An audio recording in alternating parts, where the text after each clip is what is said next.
Hello listener. Hello बच्चों। I am hoping that you are all fit and fine. उम्मीद करता हूँ आप सब लोग फिट और फाइन होंगे, अच्छे स्वास्थ्य वाले होंगे। तो let's start our new chapter that is in our past book for class 6 history and the chapter is vital villages thriving towns. तो अपनी इतिहास की जो किताब है कक्षा 6 के लिए, इसमें चैप्टर 8 पार्ट 8 खुशहाल गांव और समृद्ध शहर शुरुआत करते हैं।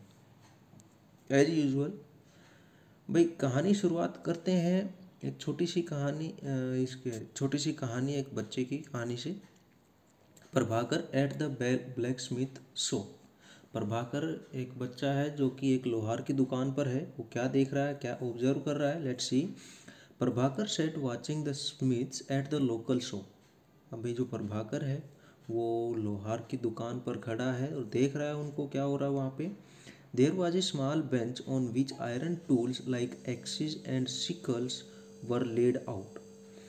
वहाँ पर एक बेंच रखा है जिस पर लोहे के औजार रखे हैं, जिसमें एक्सिस हैं, कुल्हाड़ियाँ हैं, एंड सिकल्स दरातियाँ हैं, रेडी फॉर सेल, जो तैयार है बेचने के लिए।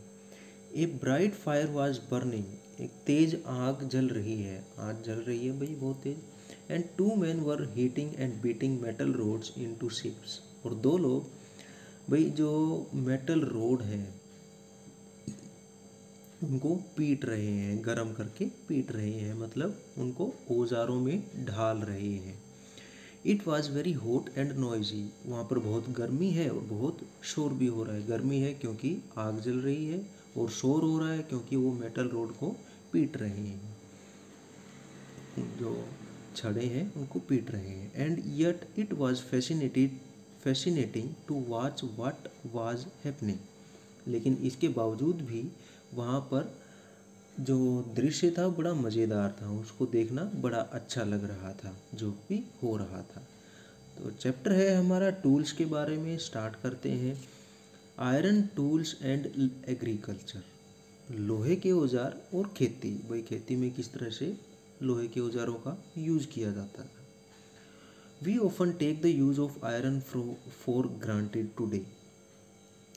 आज हम देखते हैं भी लोहे का सामान या फिर लोहे के औजार या फिर लोहा बड़े आम तौर से यूज़ हो रहा है, आम बात है। The things made of iron and steel are a part of our daily lifes. और जो चीज़ें लोहे से या फिर स्टील से बनती हैं हमारे रोज़ाना के काम में आती हैं, रोज़ाना के जीवन का हिस्सा बन गई है। The use of iron began in the subcontinent around 3000 years ago. जो लोहा था उसका यूज़ हुआ, मतलब उसको काम में लेना शुरू हुआ था हमारे भारतीय उपमहाद्वीप में आज से 3000 साल पहले लगभग। Some of the largest collections of iron tools and weapons were found in the megalithic burials. भाई ये जो लोहे के औजार और लोहे के हथियार थे उनमें से कुछ एक का जो संख्या है, बड़ी संख्या है, वो कहाँ से मिलनी हमें शुरू होती है। मेगालिथिक बरियर्स, जो महापाषाण की कब्रें थी। About which you have read in chapter 4, जिसका हमने चैप्टर 4 में पढ़ा था भाई। Around 2500 years ago there is evidence for the growing use of iron tools. और आज से करीबन 2500 साल पहले भाई हमें साक्ष्य मिलते हैं, हमें सबूत मिलते हैं कि growing use of iron tools, भाई किस तरह से जो लोहे के औजार थे उनका प्रयोग बढ़ रहा था।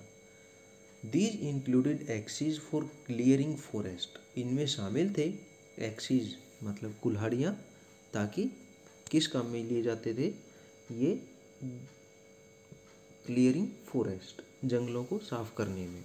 एंड द आयरन प्लोसेयर, और लोहे के फाल, हल के फाल, जो हल होता है उसके नीचे एक ये हिस्सा बना होता है ताकि वो ज़मीन को खोद सके, इसे हम कहते हैं लोहे का फाल।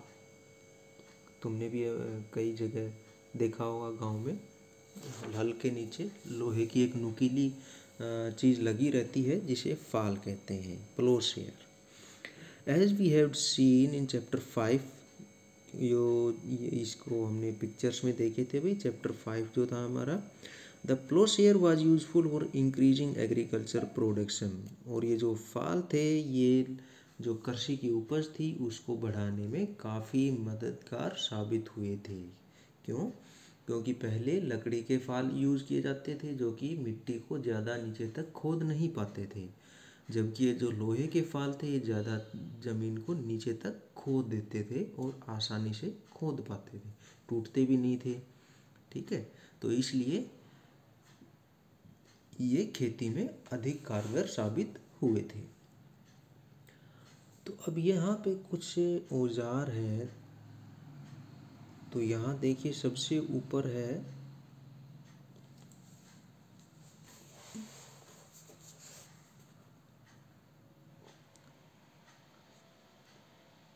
टोंक। ये जो है टोंक मतलब जिसे हम कहते हैं हंसिया, या फिर चिमटा जिसे हम कहते हैं, और उसके नीचे है एक्स, उसके नीचे है ये ए एक्स ई एक्स कुल्हाड़ी, और सबसे लास्ट में है सिकल, सिकल मतलब दराती। ये चारों चीज़ें आपने देख ली होगी, तो आपके घरों में भी होंगी। दराती घास काटने की, कुल्हाड़ी लकड़ी काटने की, और ये जो टोंक्स हैं ये है किसी भी चीज़ को पकड़ने के लिए, चिमटा। Other steps to increase production, और जो भाई कृषि उत्पादन को बढ़ाने के लिए और क्या कदम उठाए गए थे, जिसमें से पहला था इरिगेशन, सिंचाई। The kings and kingdoms you have been reading about could not have existed without the support of flourishing villages. भाई हमने जितने भी गांव और मतलब जितने भी साम्राज्य और राजाओं के बारे में हम पढ़ रहे हैं, ये अस्तित्व में नहीं होते, मतलब ये राज नहीं कर सकते थे, बहुत मुश्किल होता अगर without supporting of flourishing villages, जो कि समृद्ध हो रहे थे, विकसित हो रहे थे, फल फूल रहे थे गांव, उनके बिना। क्यों? क्योंकि भाई गांव ही थे जिससे उनको कृषि उपज मिलती थी, अनाज मिलता था, दूध और ये क्या कहते हैं इनको, एनिमल्स और फ्रूट्स वेजिटेबल्स मिलते थे गांव से ही। और जो राजस्व था, जो टैक्सेस थे, वो भी गांव के लोग ही पे कर रहे थे। इसलिए गांव के बिना राजा या राज्यों की संभावना बहुत मुश्किल थी। While new tools and the system of transplantation increased production, जब जो औजार थे, नए औजार और ट्रांसप्लांटेशन का मतलब है रोपाई। जैसे हम धान को एक जगह पे उगा करके उसको दूसरी जगह पर रोपाई करते हैं, तो उसे हम ट्रांसप्लांटेशन कहते हैं, रोपाई। भाई उससे जो प्रोडक्शन थी वो काफ़ी उन्नत हुई, बढ़ गई। इरिगेशन वाज आल्सो यूज्ड, और उसमें सिंचाई का भी हाथ था, मतलब सिंचाई का भी काफ़ी उपयोगी साबित हुई थी। Irrigation works that were built during this time included canals, wells, tanks and artificial lakes. Irrigation works that were built during this time including canals, wells, tanks and artificial lakes. और जो सिंचाई के कामों में जिन चीज़ों का यूज़ किया गया था, जो भी हेल्प ली गई थी, तो वो कौन से तरीके थे? कनाल्स नहरें थी, वेल्स कुएँ थे, टैंक्स जो टंकियाँ होती हैं या फिर कूप जिसे हम कहते हैं, कुएँ गड्ढे, एंड आर्टिफिशियल लेक्स जो कृत्रिम जलाशय थे जो इंसानों ने बनाए थे, झील जिसे हम कहते हैं। If you look at the chart, you will find that some of the stages in the construction of irrigation works are mentioned. अब यहाँ नीचे कुछ एक चार्ट दिया है भाई। इस चार्ट में अलग अलग कुछ स्टेजेस दिए हैं, कुछ स्तर दिए गए हैं, जिसमें construction of irrigation works are mentioned. भाई जो सिंचाई के काम है उनको बताया गया है भाई, खेती में किस तरह से है। चलिए देखते हैं इनको। तो ये कुछ 4 पॉइंट हैं। There are 4 points, these are 4 points, we have to put them in sequence. First one is kings need money for armies, palaces, forts. जो राजा थे उनको पैसों की ज़रूरत थी, आर्मी के लिए, सेना के लिए, पैलेसेस उनके जो महल थे उनके लिए, और फोर्ट्स जो किले बनवाने के लिए। तो इसके लिए उनको क्या चाहिए था? Then demand taxes from farmers भाई, और उसके लिए उन्होंने क्या किया? किसानों से टैक्स की डिमांड की। भाई अगर आप टैक्स दोगे तो हम सेना रखेंगे, हम महल बनाएंगे।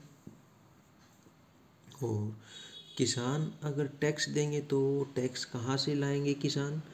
तो ये इसमें कौन सा पॉइंट होगा? इसमें से चलिए देखते हैं। तो for labour is provided by the people, ये नहीं होगा। Farmers also benefit because crop production is more certain. भाई जो किसान थे उनको लाभ मिला क्योंकि अब उत्पादन की जो अनिश्चितता थी वो घट गई थी। Farmers have to increase production to pay taxes, हाँ ये होगा भाई, क्योंकि जब वो टैक्स देंगे तो उसके लिए उन्हें प्रोडक्शन बढ़ानी पड़ेगी। तो ये होगा नंबर 3।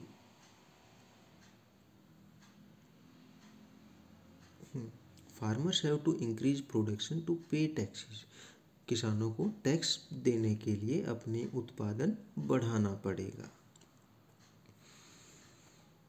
उसके बाद this is possible with irrigation, और किसान अपनी फसल का उत्पादन किस तरह बढ़ा सकते थे? सिंचाई करके अच्छे से। और सिंचाई किस तरह से होगी भाई? Kings provide money and plan irrigation work.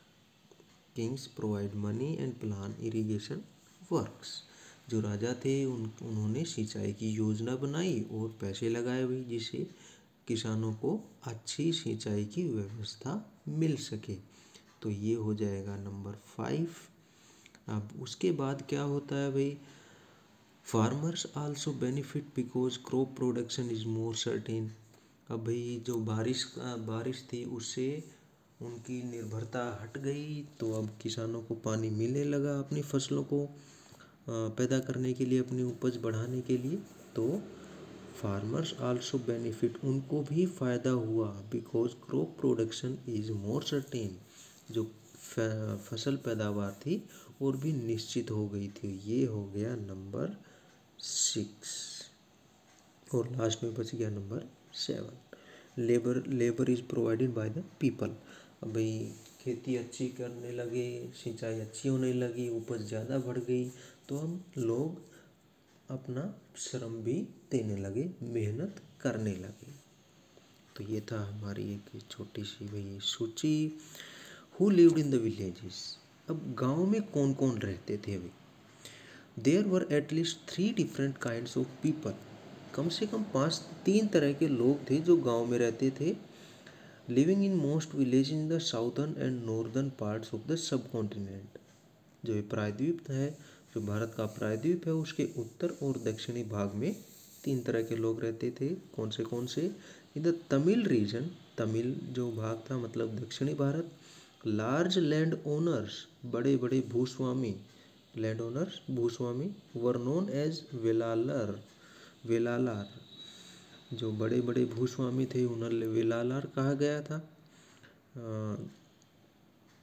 Ordinary ploughman were known as Uzhavar, और जो साधारण जो हलवाहे थे, हल चलाने वाले थे, उन्हें उजावर कहा गया था, जिनके पास ज़मीन कम होती थी। And landless labourers including slaves were known as Kadaisiyar and Adimai. ये आदिमाई और कडाइशियार कहा गया था जिनके पास ज़मीन नहीं थी, जिनमें शामिल थे श्रमिक और दास। तो ये 3 तरह के लोग रहते थे दक्षिणी भारत में, वेलालर, उजावर और कड़ाइशियार या फिर आदिमाई, ये 3 तरह के लोग रहते थे दक्षिणी भारत में। वेलालर के पास सबसे ज़्यादा ज़मीन थी, उजावर के पास उससे कम थी, और जिसके पास ज़मीन नहीं थी वो कड़ाइशियार और आदिमाई कहलाते थे। अब है north part. In the northern part of the country the village headman was known as the grama bhojaka. उत्तर भारत में जो गांव का जो हेडमैन था, जो गांव का मुखिया था, उसे कहा गया ग्राम भोजक। Usually man from the same family held the position of generations. और आमतौर पर ये जो लोग थे, ये जो ग्राम भोजक जो लोग थे, in man from the same family held the position for generation. पीढ़ी दर पीढ़ी ये अपने पद लेते रहते। भाई इनका अगर एक बार ये ग्राम भोजक बन गए तो इनकी अगली पीढ़ी भी ग्राम भोजक बनेगी।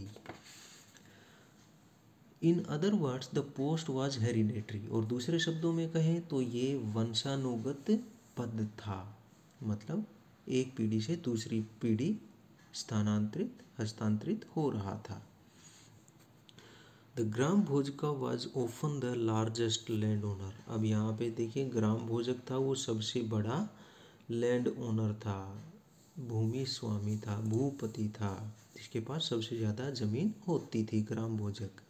Generally he had slaves and hired workers to cultivate the land. और आमतौर पर उसके पास स्लेव्स होते थे, नौकर चाकर होते थे भाई, एंड हायर्ड वर्कर्स, श्रमिक होते थे, मजदूर जिसे हम कहते थे, जिससे कि वो उनकी ज़मीन पर कल्टीवेट कर सकें, भूमि पर किसानी मजदूरी कर सकें, जुताई कर सकें। Besides as he was powerful the king often used him to collect taxes from the village. और इसके साथ साथ भाई खेती तो करवाते थे, लेकिन उसके साथ साथ जो राजा थे वो भी उन ग्राम भोजकों की हेल्प लिया करते थे। किसमें? Collect taxes from the village, गाँव से टैक्स इकट्ठा करने में। He also functioned as a जज and sometimes as a policeman. और ये ग्राम भोजक कभी कभी जज का काम और कभी कभी पुलिस वाले का काम भी करते थे, मतलब न्याय का काम, न्याय दिलाने का काम, और जो अनुशासन, शांति व्यवस्था बनाने का काम भी ये ग्राम भोजक करते थे। Apart from the grama bhojaka there were other independent farmers. Grama bhojaka के अलावा कुछ और भी स्वतंत्र किसान थे, आज़ाद किसान थे, नोन एज गृहपति, जिनको गृहपति कहा जाता था। तो भाई ये दूसरे लोग हैं जिनको जो उत्तरी भारत में रहते हैं। पहले ग्राम भोजक, अब grihapati. Most of whom were smaller land owners. इनमें से अधिकतर छोटे भूमिपति होते थे, मतलब जिनके पास जमीन कम होती थी। And then there were man and women such as the dasa karmakara. और उसके बाद इन गृहपति के बाद दास और कर्मकार आते थे, जिनमें औरत और पुरुष दोनों थे, जिनके पास who did not own land, जिनके पास जमीन नहीं होती थी, and had to earn a living working on the fields owned by other. और जिनको अपनी आजीविका चलाने के लिए दूसरों की ज़मीन पर काम करना पड़ता था। और ये दूसरे कौन थे? ग्राम भोजक और गृहपति। In most villages there were also some craft persons such as the blacksmith, potter, carpenter and weaver। और गांव में इनके अलावा कुछ कलाकार भी होते थे, जिनमें कौन कौन थे? ब्लैकस्मिथ था, लोहार था, पोटर कुम्हार था, कारपेंटर बढ़ई था, एंड वीवर जुलाहा या फिर बुनकर जिसे हम कहते हैं, ये शिल्पकार भी रहते थे गांव में। तो अभी हमने देखा गांव में 3 तरह के लोग रहते थे भाई। दक्षिणी भारत में वेलालर रहते थे, उजावर रहते थे, और कड़ाइशियार और आदिमाई रहते थे। उत्तरी भारत में जो लोग रहते थे जिनके पास बहुत ज़्यादा ज़मीन थी, उन्हें ग्राम भोजक कहा गया। उनसे कम जमीन थी उन्हें गृहपति कहा गया, और जिनके पास जमीन नहीं थी उन्हें दास और कर्मकार कहा गया। उसके अलावा गांव में जो ब्लैक स्मिथ, पोटर, कारपेंटर और वीवर भी रहते थे। तो भाई आज के लिए बस इतना ही, मिलते हैं नेक्स्ट सेशन में। तब तक के लिए stay and fit, stay at home and keep learning. Thank you.